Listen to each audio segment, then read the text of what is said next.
So this section is going to just bring all of these pieces together about functions. We're going to have our function notation. We're going to have this idea of input and output. We're also going to have this idea of graphing. We're also going to have this idea of domain. So piecewise functions. These are defined by different formulas on different parts of its domain, and we put it together as an entire function. So for this example here, we have f of x, and then what we have here are three separated functions, but all together, they're making this single function f of x. So we have the function x squared, and it's defined for x is less than or equal to -2. So this is where we have a function in the part of domain where it's defined. We also have the function 2x minus 4, and that's operating from -2 is less than x is less than or equal to 5. And then we have just -6, and that's defined for any value for x that's more than 5. So these listed kind of domains on this right-hand side tells us what we're doing for certain values of x. So down here, we're going to evaluate f of 0, f of -6, all these different values. And what it comes down to is that we're being given a value for x. So for f of 0, we're being told x is equal to 0. So to determine which function we're using, because we should only have one output here. This is a function. So we should be passing that vertical line test. So I don't want to use all three of these. What I need to do is, if x is equal to 0, which domain does that fit? So the first one is all values for x that are less than or equal to -2. Well, 0 doesn't fit that. In the middle here, we have from -2 to +5, 0's there. And if it's helpful, you can make a little number line here. Let's do this. Let's see, our main numbers are -2, and I'll have -1, 0, 1, 2, 3, 4, 5. So let's say x squared, I'll make that this blue part. So that's working at -2 and everything smaller than. And then from -2, but not including -2, but then going up to +5 and including +5, we're using this function 2x minus 4.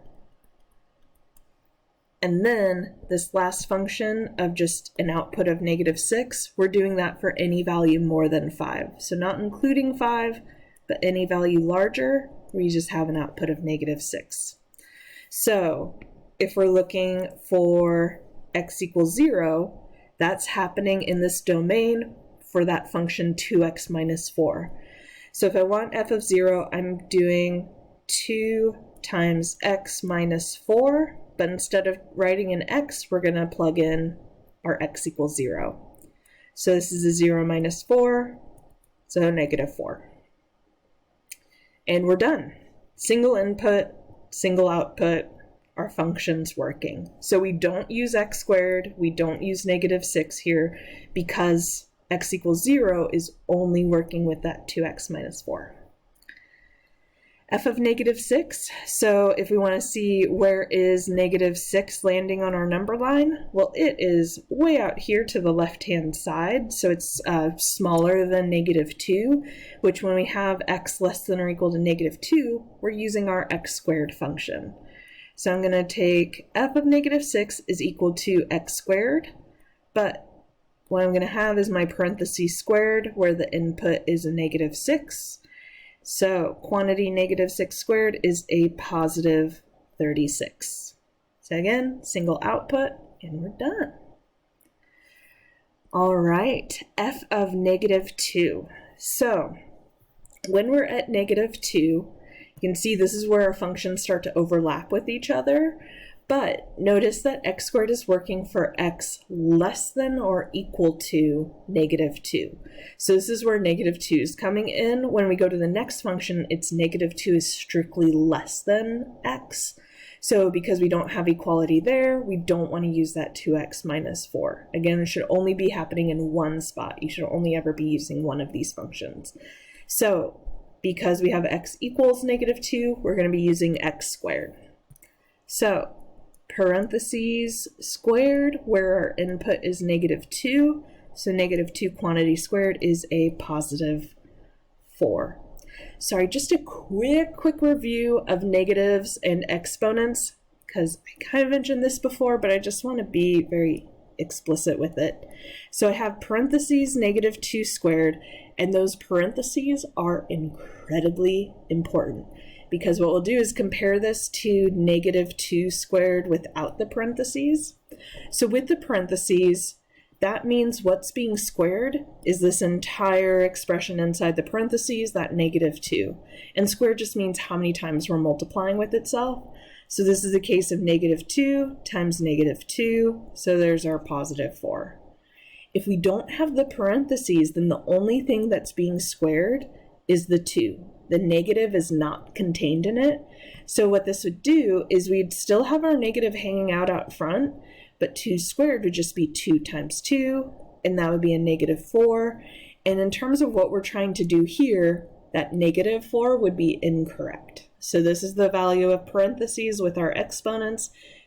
Use those parentheses. They'll help you. All right, let's keep going. F of +2. So +2 on our number line is over here. So since that's between the -2 and +5, we're using the 2x minus 4. So I'm going to go equals 2 times parentheses minus 4. And inside the parentheses, we're plugging in this x equals 2. So this is a 4 minus 4, which is 0. All right, f of 8. So 8 is a value that's off to the right-hand side here. So this is where x is more than 5. And our function is just -6. So there isn't any calculation to do here. Our output is just -6. And we're done. All right, f of 5. So 5 is one of our cutoff values. So we need to make sure we're using the correct function that's actually defined at x equals 5. So when we use that function -6, that's for x strictly more than 5. So 5 is not included there. So as soon as we reach 5.00000001, then we can start using -6. But to have actually equal to 5, we're using the function 2x minus 4. So we're going to go 2 times parentheses minus 4, and inside the parentheses we're plugging in 5. So 10 minus 4 is equal to 6. All right, so that example there is if we're given our piecewise function and we need to evaluate values, evaluate numbers, function outputs, how to determine which function you're using of that piecewise defined function. All right, now let's talk about graphing. So here, in fact, I'm going to make, I kind of did that graph, that number line graph, spur of the moment up above there as I was recording this lecture, and I'm going to do it again. I really like that. So I'm going to make a little number line over here to kind of just describe our domain that we're working with. And so what we have here are 3 functions. It's not always 3 functions. It can be more, it could be less. You need at least 2 for it to be piecewise defined, but it can go beyond that. So our function is 0 for x less than or equal to 1. Our function is x minus 1 when 1 is less than x or less than less than or equal to +4. And then our function is 2 when x is more than 4. So my key values here, kind of cutting up the domain, are the 1s and 4s. So I'm going to go ahead and draw a line at 1. Let's go ahead and 1 below to 0. So 0, 1, 2, 3, 4, 5. I'll just go beyond it a little bit. So function output of 0 when x is less than or equal to 1. So I'm just going to draw a solid circle at +1 and everything smaller, and that will be an output of 0. And then when we have x more than 1, but not including it, so an open circle and then all the way up to positive 4 and including positive 4, so I'm going to use a solid circle at positive 4, we're using x minus 1. And then our last piece is for x more than 4, so not including 4, but anything larger than 4, we have an output of 2. All right, so with that and making the graph, I'm even going to make little marks here of, let's see, positive 1 is going to be this kind of dividing point of where our graph changes, and positive 4 is going to be another spot where our graph is changing behavior. So basically, to the left of positive 1, we are just graphing y equals 0, which is just a horizontal line at y equals 0. So what I would do there is, all over here, I'm just drawing along the x-axis for y equals 0, and then when I reach x equals positive 1, because we're defined there, so this is for x less than or equal to 1, I'm going to have a solid circle. And then off on this left-hand side, I'm just going to have an arrow to show it's going on forever. So all the way from negative infinity to positive 1, we have this horizontal line of y equals 0. I'm going to go ahead and I'm just going to jump ahead. I'm going to skip x minus 1 for the moment. That's going to be a linear function, but I just kind of want to skip to 2 because that's also a nice horizontal line, and those are just pretty easy to graph. So to the right-hand side of positive 4, we're graphing y equals 2, which is just a horizontal line. So what I'm going to do is draw a horizontal line at y equals 2, and I'm only drawing it to the right-hand side of x equals 4. At x equals 4, I'm going to have an open circle because this is only for x more than 4, but not including 4. So I'll have an open circle, horizontal line going off to the right at y equals 2, and then I'm just going to include an arrow to show that it goes on forever to positive infinity. Okay, the piece I'm missing, a line that follows y equals x minus 1. So linear functions, and actually I'll make my notes off to the side here. So y equals x minus 1. So using the mx plus b form, so b is negative 1, so that tells me I have the coordinate 0, negative 1. We have a slope of positive 1, so that means that what we're going to follow is an up 1, right 1, up 1, right 1 trend. So what we could do is, we don't want to graph it everywhere. Really, we're restricted between this positive 1 and positive 4. But if it helps for sketching, you can draw more of it. Just make sure you erase any extra pieces. So what I'm going to do is, I'm just going to kind of sketch. I'm going to have a dot here at 0, negative 1. And then following this slope of positive 1, I'm just going to get a graph going so that I can see the trend. And it's just going beyond what we're actually going to end up graphing. So what we're actually going to end up graphing, so we want to start at x equals positive 1, but we don't want to include it. So that's landing at 1, 0, which is actually defined from our first function, that y equals 0. So even though we would technically from this function be drawing an open circle, we don't need to do that here because we're already defined there. So basically we're starting right there, and then our line continues up and up and up and up and up, following that slope of 1 until we reach 4, 3. And let's see, at 4, 3 we are defined because we have 1 is less than x is less than or equal to 4. So I'm going to do a solid circle there. And then I just need to be sure to erase anything extra I drew that helped me graph that line. And this is our piecewise function. Having all the pieces together, notice it is a function. We would pass the vertical line test if we tried it here. And that can be such a great way to check that you've done this correctly, because that's probably the most common mistake here is graphing too far with these and then failing that vertical line test. These are functions. It shouldn't fail the vertical line test. So just following our piecewise function, we're graphing y equals 0, from x equals negative infinity to x equals positive 1 and including x equals positive 1.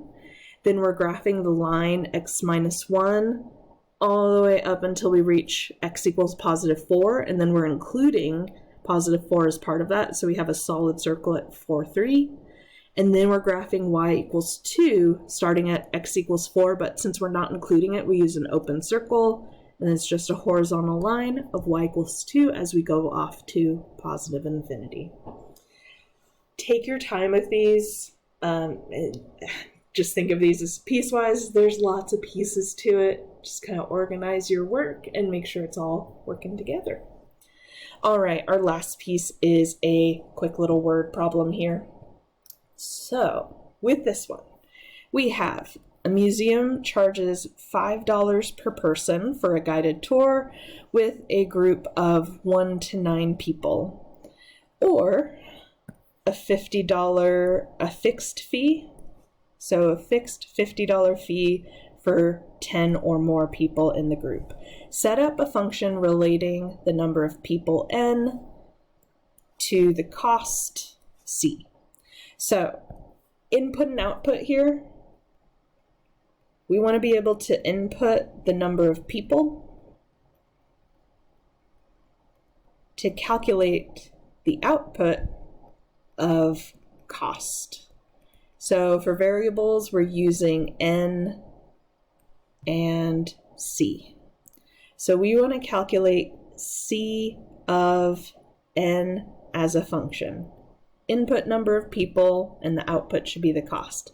Now there are 2 scenarios here, so that's what's making it a piecewise function. So you use a bracket to collect these functions together. Since there are 2 scenarios, there's going to be 2 functions. So the first case is when we have 1 to 9 people. So with that is kind of defining the domain that we're stuck on for it.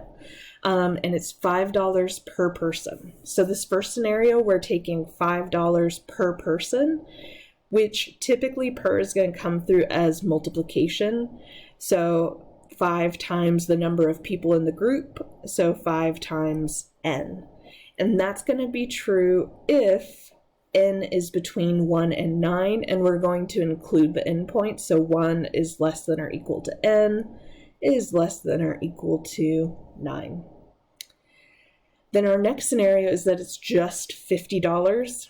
No kind of special per person calculation there. So it's just $50 if there are 10 or more people. So this would be n is more than or equal to 10. And that's it. That would be our piecewise function. So we'd use the function 5n if n is between 1 and 9 inclusively, or our output is just 50 if n is more than or equal to 10.